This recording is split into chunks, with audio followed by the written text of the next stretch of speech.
प्यारे मसीह विश्वासियों, जय यीशु की तथा प्रतिदिन के बाइबल पाठ एवं चिंतन में आपका स्वागत है।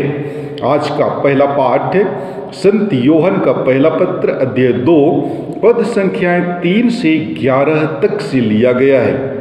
वचन कहता है, यदि हम यीशु की आज्ञाओं का पालन करेंगे तो उसी से हमें पता चलेगा कि हम उन्हें जानते हैं।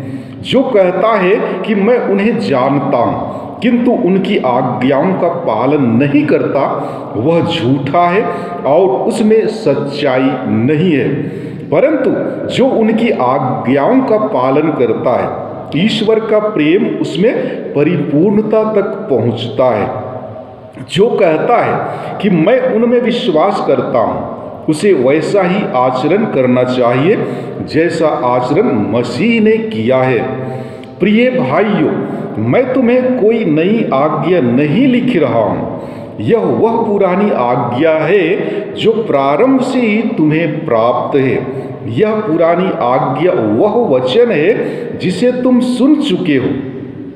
फिर भी जो आज्ञा मैं तुम्हें लिख रहा हूँ वह नई है। वह नई इसलिए है कि वह उनमें चरितार्थ हुई और तुम में भी चरितार्थ हो रही है, क्योंकि अंधकार हट रहा है और सत्य की ज्योति अब चमकने लगी है। जो कहता है कि मैं ज्योति में हूँ और अपने भाई से बैर करता है, वह अब तक अंधकार में है। जो अपने भाई को प्यार करता है वही ज्योति में निवास करता है और कोई कारण नहीं कि उसे ठोकर लगे। परंतु जो अपने भाई से बैर करता है वह अंधकार में है और अंधकार में चलता है। वह यह नहीं जानता कि मैं कहाँ जा रहा हूँ, क्योंकि अंधकार ने उसे अंधा बना दिया है। प्रभु की वाणी। ईश्वर को धन्यवाद। और आज का सुसमाचार पाठ संत लूकस के अनुसार पवित्र सुसमाचार अध्याय 2 पद संख्याएं 22 से 35 तक से लिया गया है। वचन कहता है, जब मूसा की संहिता के अनुसार शुद्धिकरण का दिन आया, तब वे बालक को प्रभु को अर्पित करने के लिए यरूशलेम ले गए, जैसा कि प्रभु की संहिता में लिखा है, हर पहलौठा बेटा प्रभु को अर्पित किया जाए। और इसलिए भी कि वे प्रभु की संहिता के अनुसार पंडुकों का एक जोड़ा या कपोत के 2 बच्चे बलिदान में चढ़ाए। उस समय यरूशलेम में सिमियोन नामक एक धर्मी तथा भक्त पुरुष था।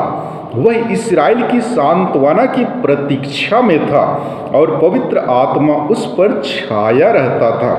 उसे पवित्र आत्मा से यह सूचना मिली थी कि वह प्रभु के मसीह को देखे बिना नहीं मरेगा। वह पवित्र आत्मा की प्रेरणा से मंदिर आया। माता पिता शिशु यीशु के लिए संहिता की रीतियां पूरी करने जब उसे भीतर लाए, तो सिमियोन ने यीशु को अपनी गोद में ले लिया और ईश्वर की स्तुति करते हुए कहा, हे प्रभु, अब तू अपने वचन के अनुसार अपने दास को शांति के साथ विदा कर, क्योंकि मेरी आंखों ने उस मुक्ति को देखा है जिसे तूने सब राष्ट्रों के लिए प्रस्तुत किया है।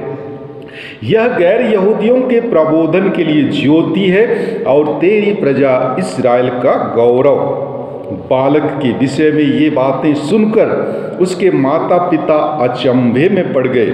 सिमियोन ने उन्हें आशीर्वाद दिया और उसकी माता मरियम से यह कहा, देखिए, इस बालक के कारण इस्राएल में बहुतों का पतन और उत्थान होगा। यह एक चिन्ह है जिसका विरोध किया जाएगा, जिससे बहुत से हृदयों के विचार प्रकट हो जाएं और एक तलवार आपके हृदय को आर पार बेधेगी। प्रभु का सुसमाचार। हे ख्रिस्त, तेरी स्तुति हो। प्यारे भाइयों एवं बहनों, हम सचमुच में यीशु ख्रिस्त को तब ही नज़दीक से जानते हैं जब उनके आज्ञाओं को मानकर तथा जीवन में लागू कर चलते हैं। हम उनमें वास करते हैं जब उनके अनुसार आचरण करते हैं। नई और पुरानी दोनों को मिलाकर ईसा की सबसे बड़ी आज्ञा है पड़ोसी का प्रेम। जो प्रेम करता है वह ख्रिस्त में जीता है और प्रकाशमान रहता है, और जो घृणा करता है वह अंधकार में भटकता रहता है। प्रेम ही एक ऐसा तत्व है जो हमें ख्रिस्त के साथ मजबूत बंधन से जोड़ता है तथा हमारे विश्वास और कार्य को संयोजित करता है।